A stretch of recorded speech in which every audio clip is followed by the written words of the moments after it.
పండుగకు ఆలయాలు ముస్తాబోతున్నాయి. జూన్ 26న నగరంలో బోనం సందడి మొదలు కాబోతోంది. జూలై 1న బల్కంపేట ఎల్లమ్మ తల్లి కళ్యాణం, 2న రథోత్సవం జరగనుంది. ఈ నేపథ్యంలో బల్కంపేట ఎల్లమ్మ తల్లి కళ్యాణం, రథోత్సవం ఘనంగా నిర్వహించేందుకు శరవేగంగా ఏర్పాట్లు జరుగుతున్నాయి.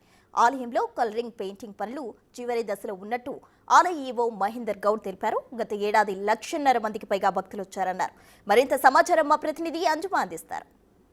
జూన్ 26వ తేదీ తొలి పూజతో గోల్కొండలో బోనాల సందడి ప్రారంభం కాబోతోంది. ఇక జూలై 1న బల్కంపేట ఎల్లమ్మ తల్లి వార్షిక కళ్యాణ మహోత్సవం అంగరంగ వైభవంగా జరగబోతుంది. ఏడాదికేడాది నగర వ్యాప్తంగా పలు ప్రాంతాల నుంచే కాదు, 2 తెలుగు రాష్ట్రాల నుంచి, చుట్టుపక్కల రాష్ట్రాల నుంచి పెద్ద సంఖ్యలో భక్తులు తరలి వస్తున్నారు. మరి ఈ ఏడాది అమ్మవారి కళ్యాణానికి సంబంధించి ఏర్పాట్లు అనేవి ఏ విధంగా జరుగుతున్నాయి, భక్తులకు ఎటువంటి సౌకర్యాలు కల్పించబోతున్నారు అనే వివరాలను తెలుసుకుందాము.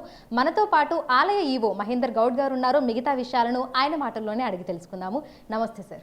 సార్, బల్కంపేట ఎల్లమ్మ తల్లి కళ్యాణం అంటేనే అందరికీ కన్నుల పండుగ. నగరం నుంచే కాదు, ఎక్కడెక్కడి నుంచో భారీ సంఖ్యలో భక్తులు తరలి వస్తూ ఉంటారు. మరి ఈ ఏడాది ఏర్పాట్లు ఏ విధంగా జరుగుతున్నాయి? శ్రీమాత్రే నమః. శ్రీ ఎల్లమ్మ పోచమ్మ దేవియే నమః. ఈ 2025 వార్షిక కళ్యాణోత్సవం పురస్కరించుకొని గత సంవత్సరం జరిగిన ఏర్పాట్లను దృష్టిలో పెట్టుకొని వివిధ శాఖల అధికారులతో సమీక్ష సమావేశం ఏర్పాటు గౌరవనీయులు శ్రీ పొన్నం ప్రభాకర్ గారి అధ్యక్షతన, అలాగే కొండా సురేఖంబరావు ఆధ్వర్యంలో ఏర్పాటు చేయడం జరిగింది. అందులో వివిధ శాఖల వారు పాల్గొనడం జరిగింది.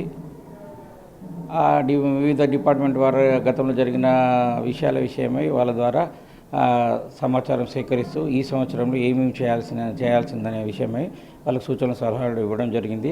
గతంలో ఏర్పాటు చేసిన దానికంటే ఇంకా ఘనంగా ఏర్పాటు చేస్తూ భక్తులకు ఎలాంటి అసౌకర్యం కలగకుండా క్యూ లైన్లు కానివ్వండి, పార్కింగ్ కానివ్వండి, తర్వాత వృద్ధులకు శీఘ్ర దర్శనము, డిజేబుల్డ్ పర్సన్స్ ఎవరైతే ఉంటారో, అంగవైకల్యం ఉన్న వాళ్ళకు కూడా ఏదైతే ఉన్నారో వాళ్ళకు కూడా శీఘ్ర దర్శనం ఏర్పాటుకి చర్చించడం అవన్నీ జరిగినది.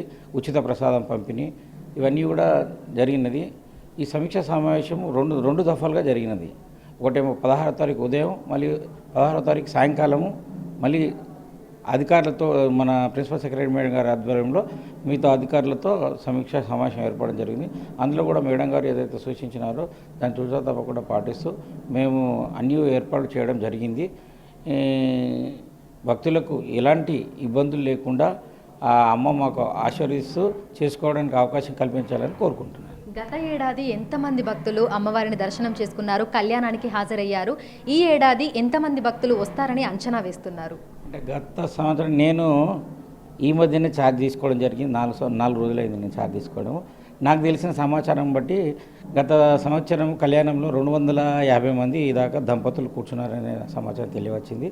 అదేవిధంగా వివిఐపీలు, డోనర్లు వీళ్ళందరూ కూడా పాల్గొనడం జరిగింది. దాని విషయం కూడా చర్చించడం, దాన్ని ఎలా నివారించాలి, దానికి ఇంకా మిగతా వారికి ఎవరికి ఇబ్బంది కలగకుండా చూడాలనే విషయమే చర్చించినారు పెద్దలు. దాని నిర్ణయం కూడా తీసుకొని, దాని నిర్ణయం ఇంకా మాకేం రాలేదు. ఇంకా దాన్ని బట్టి మేము ముందుకు సాగుతాం. అయితే గత సంవత్సరం చూసుకుంటే పాస్ల విషయంలో కూడా కొంతవరకు గందరగోళం అనేది జరిగింది. మీకు తెలిసే ఉంటుంది. అంటే క్యూ లైన్ల దగ్గర కానీ విఐపీలను పంపించేది, సామాన్యులను పంపించేది, అక్కడ కొంత గందరగోళ వాతావరణం అనేది ఏర్పడింది. మరి ఈసారి అట్లాంటి తప్పిదాలు జరగకుండా, ఎవరికి ఎలాంటి ఇబ్బంది కలగకుండా ఎట్లాంటి జాగ్రత్తలు తీసుకోబోతున్నారు? దీని విషయమై ప్రత్యేక శ్రద్ధ చూపడం జరుగుతున్నది.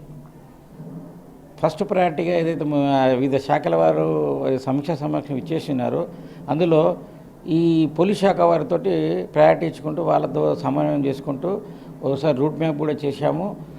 తర్వాత అది గత సంవత్సరం చేసిన దానికి ఈ కళ్యాణానికి వచ్చేసి జనసందోహానికి దాన్ని దృష్టిలో పెట్టుకుని ఇప్పుడు జరపబోయే కళ్యాణాన్ని దృష్టిలో పెట్టుకొని ఎలా చేస్తే బాగుంటుందనే ఉద్దేశంతో కొద్దిగా సిస్టమ్ మార్పు చేర్పు చేయడం జరిగింది. సరే, అయితే ఆ సమయంలో మనకి ఎక్కడెక్కడి నుంచో భక్తులు వస్తుంటారు కాబట్టి ఈ దారులన్నీ కూడా మనకు భక్తులతోటి రద్దీగా మారిపోతూ ఉంటాయి. మరి ట్రాఫిక్కి సంబంధించి ఎటువంటి ఆంక్షలు అనేవి పెడుతున్నారు? మనకి రూట్ మ్యాప్స్ అనేవి ఏ విధంగా ఉండబోతున్నాయి? రూట్ మ్యాప్స్ అంటే ఇక్కడ పెట్రోల్ బంప్ ఏదో ఉంది కదా, అక్కడికి ఎంట్రీ పాయింట్ చేశారు. ఇంతకుముందు గతంలో ఎంట్రీ పాయింట్ కొద్దిగా తక్కువగా ఉండే, ఇమీడియట్గా ఉండే కళ్యాణానికి దగ్గర 50 ఫర్లాంగ్స్ అట్లా 40 ఫర్లాంగ్స్ ఉండి ఇప్పుడు మాత్రం 200 ఫర్లాంగ్స్ దూరంగా ఎంట్రీ పాయింట్ అక్కడ నుండి కార్లు డైవర్షన్ అటు నుండి అటే వెళ్ళిపోవాలి.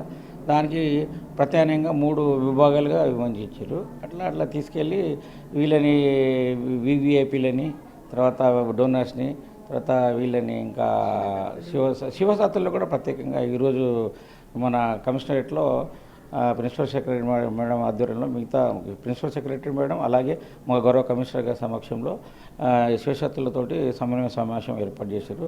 వాళ్ళకు ఏమేమి ఇబ్బందులు ఉన్నాయి, వాళ్ళ ఇబ్బందులు నివారించడానికి ఏం చర్యలు తీసుకోవాలి, పోలీసు మన మిగతా విభాగ శాఖల అధికారులతో సమన్వయం ఏర్పరచుకొని సూచనలు సలహాలు ఇచ్చారు. వాళ్ళకు కూడా సంతృప్తిపరంగా వాళ్ళు ఏదైతే మీటింగ్లో జరిగిందో వాళ్ళు సంతృప్తిపరంగా వెళ్ళి ఉన్నారు. బల్కంపేట అమ్మవారు అంటేనే ప్రతి ఒక్కరు కూడా కొంగు బంగారంగా భావిస్తూ ఉంటారు. బావిలో వెలిసిన తల్లి, బంగారు తల్లి మన బల్కంపేట ఎల్లమ్మ తల్లి. ఎల్లమ్మ తల్లి కళ్యాణ వార్షికోత్సవం చూడటానికి అనేక మంది వివిధ ప్రాంతాల నుంచి తరలి వస్తూ ఉంటారు. గత సంవత్సరం 1,50,000 మందికి పైగా భక్తులు తరలి వస్తే ఈసారి ఆ సంఖ్య ఇంకా పెరిగే అవకాశం ఉన్నట్లుగా కూడా అధికారులు అంచనా వేస్తున్నారు. ఈ నేపథ్యంలోనే భక్తులకు ఎటువంటి అసౌకర్యం కలగకుండా అన్ని రకాల ఏర్పాట్లను పూర్తి చేస్తున్నామని కూడా చెప్తున్నారు. ఇప్పటికే మనకి పెయింటింగ్ వర్క్స్ అనేవి కూడా దాదాపు పూర్తిగా వచ్చాయి.